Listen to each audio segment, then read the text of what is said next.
Hello mga kamahan, it's your Triby Kitchen Love again, ang inyong kusina buddy na laging gutom pero never bitter.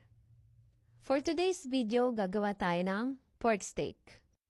Kanina, naiprito na natin yung ating pork, so hindi na natin siya na-film. So ay magigisa lang tayo ng sibuyas, bawang. Halo-haluin lang natin siya until mag-golden brown. And then, ibabalik natin yung naprito nating pork.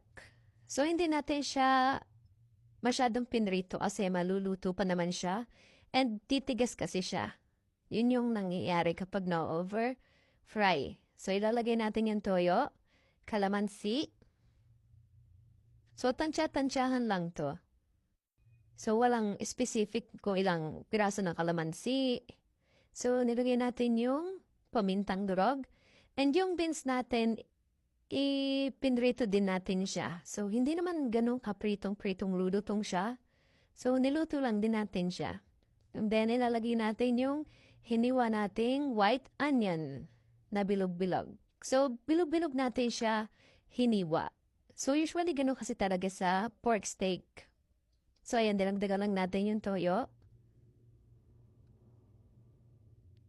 Wait lang ha.